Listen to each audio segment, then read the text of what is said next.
Hi everybody, Jo here again. How you doing? Today I thought I'd have a bit of an experiment with sort of grey and yellow. I actually like doing tones of grey, but also we're coming into spring here in the UK, so I fancied adding some yellow, but not sort of too bright. So this is the design I've come up with. Now I like to use 6x6 card and envelope, so this is perfect for that. And I'm going to start with my stamping. This is my multifarious card, and I've gone for the Tree of Courage. I'm going to stamp in black. Now again, you could change your stamping depending. You could add browns here. Whatever works for you, you go with that. So we want it sort of over the left-hand side of the design.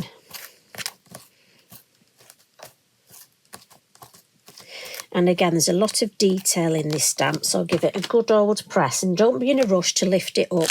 Let that ink soak in, look, beautiful.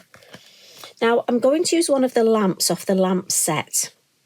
Now, because of the size of my Magpie, I'm going to stamp it so it looks like it's in front of the tree. So the way to do it for this design is for me to stamp it as though the lamp is in front, look, because when I come to stamp the Magpie, I thought it'd flown off then. Now we have got a Magpie sitting looking the opposite way, so you could do this as a double page spread in your journal, and you could use the Tree of Hope and stamp the other Magpie, and they could be looking at each other. Now this, I do need to just put my head over the top, and I would always recommend that when you're trying to place something, try and put your head directly over the top. There we go, and that way you just get look. But if we'd have missed that and there was a gap, black fine line is your friend there. Definitely. So I just want to add a little bit of foliage here, and I've gone for the foliage set, this lovely woody sort of stamp. And I've got a little bit of torn copy paper, look. And I'm just going to come in and add a little bit of, just a little bit of something here to start off with, just to give us a little bit, just to start on that design. And again, we'll add some over here, just because it's a little bit bare over here. And I'll just use first and second generation. And then maybe just here, trailing off the tree here. Yeah, and that's enough just to start that lovely design. Now, I'm going to come in the two colours I've chosen. I've gone for Graphite and then Lemon Drop. What I'm going to do first is add my lovely circle mask. Now, I could spotlight the Magpie, we've done that recently, but I'm thinking I just want the moon sort of over here. So you know me, turn it upside down. Now, my graphite is well used, so it is going to take me a while to build this up. But again, blend in the lid, start at the bottom and work your way round. And again, you'll know your own inks as to how much colour, how strong they are. Again, when I re-ink mine, I make a note that I've re-inked them. Now, I don't want this to come right to the edge. I'm sort of wanting the colour in the middle. So I'm just going to come in, bring a little bit more, drag that colour across over there. So can you see, we've got that lovely, we're starting to build that colour up. A quick wipe on that and put it away. And then our mini hill masks. And we can just add a little bit of colour. So for me, I like to just turn it this way. And we'll start with the flatter one and just add some colour at the base.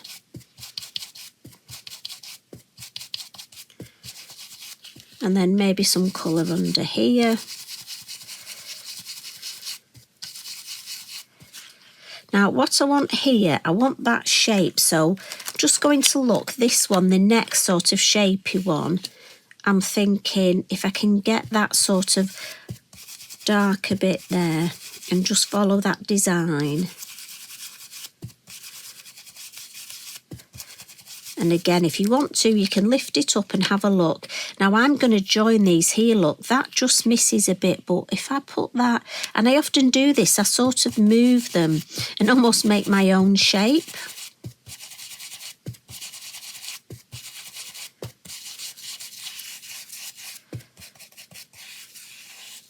So that's just gone a little bit.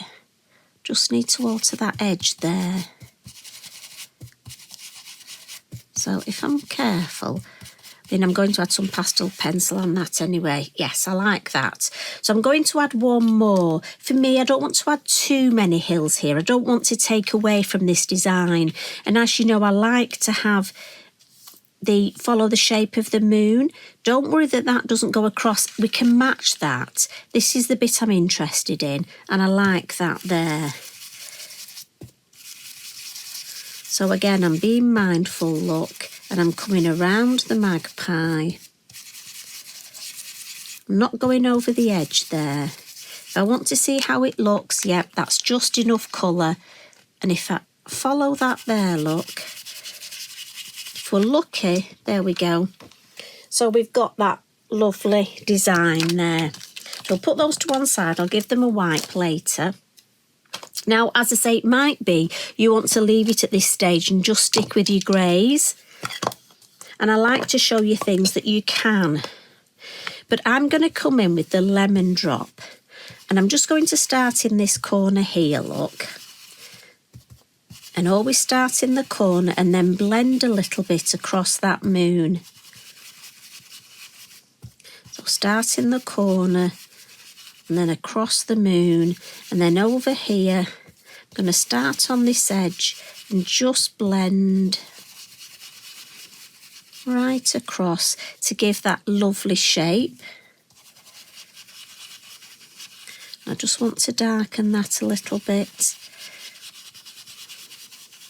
And then what I'm going to do, and I just love those colour tones, the way the two colours blend so well together. It's sort of not a bright yellow. I mean, if you wanted to use bright yellow, you could. I just wanted to get that lovely sort of grey yellow effect. So what I'm thinking here, just around the lamp, look, I'll bring in some yellow. I'm going to add some pastel pencil. So it's just a little bit of background, sort of a haze, a hue. So I'm sorry, if your husband's called Hugh, well, this is him. We're adding him to the design. And I just want to give it that idea that there's that lovely colour tones behind. So I'm going to stop there with that.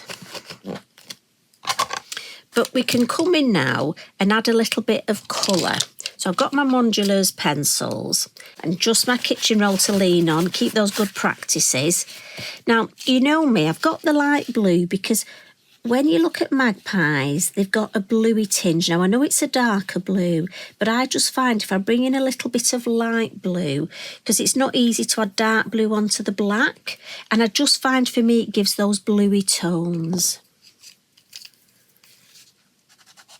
So just on the lamp, going to add some orange and some yellow, and then a little bit of brown on the lid. And with that orange, I'm just going to catch the magpie's beak. And then to the tree. The easiest way I find to do this, and again, this is just my cheats colouring. I know there are a lot of you out there that do fabulous colouring, and you'll have your own ways of doing this. I'm just going to add a little bit of dark brown to, especially where we've got knots in the tree. Tracy's drawn so, I mean, the artwork here is beautiful, the line art.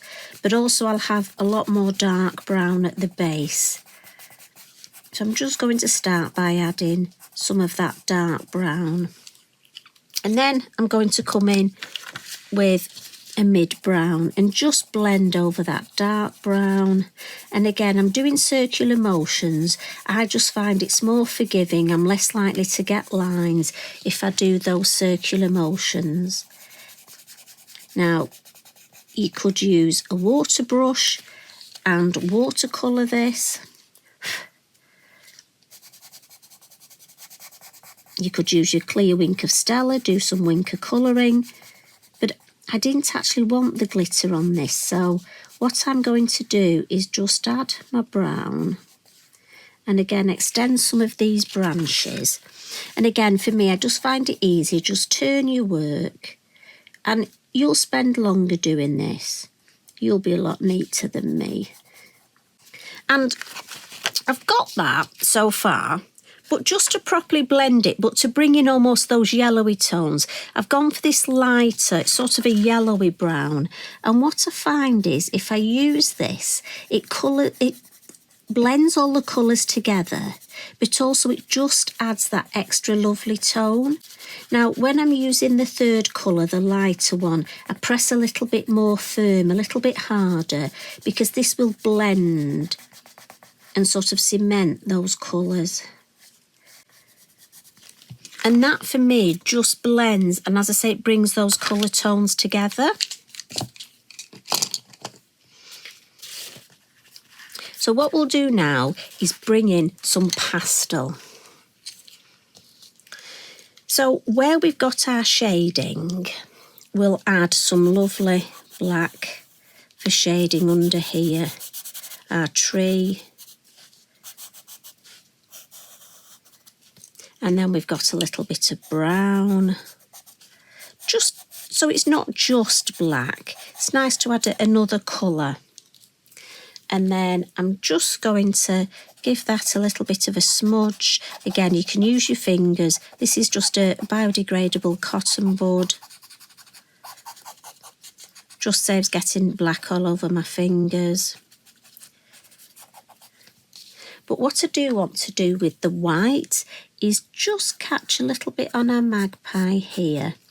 And also with the yellow, I just want to add a little bit around the lamp.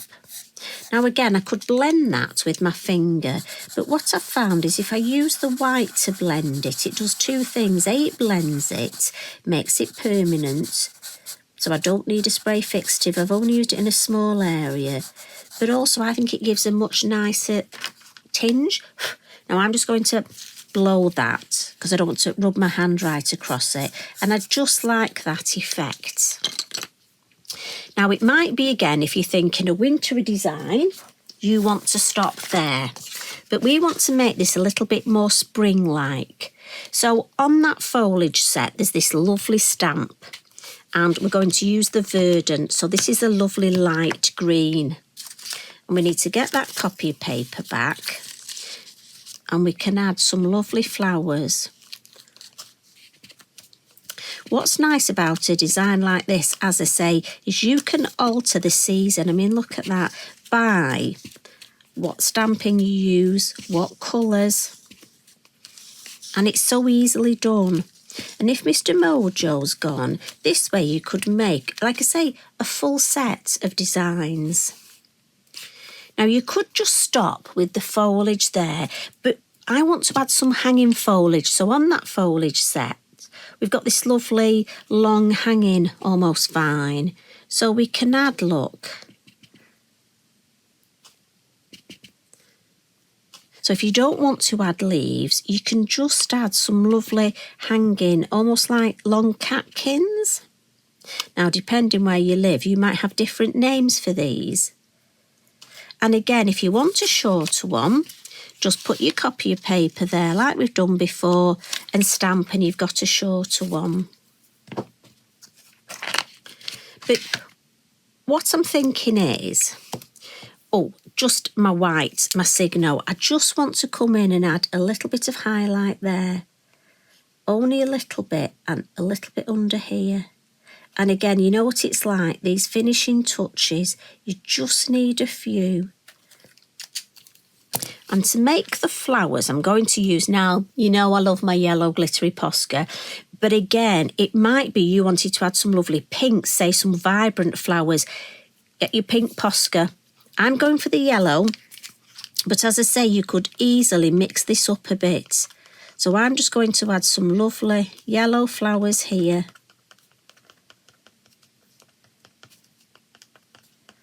So we're just giving that idea that they're flowers. And again, around our little catkins. just to tie the whole thing together. And I think this is just such a lovely design if you need an idea for an Easter card.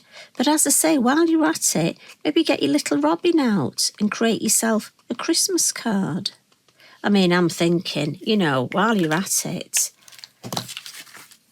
Now, you could always add some splats with the Posca. I haven't on the original and I won't with this. Or you could add some glitter. I'm leaving it without. I'm leaving it like this.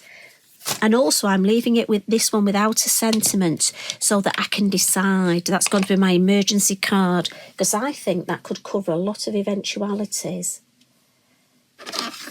Now here's the original. I couldn't help but add unwind because I thought, bless him, I know there's a lot of people that don't like magpies and I'm really sorry, but if you don't like magpies, we've got the bird collection. But I think whoever he is just sat there and he's unwinding. Look, he's having a little breather. So I hope that's given you an idea. And also, don't forget your homework. And you know I love to see your homework, so please post it in our Lavinia for you and reach out with Lavinia.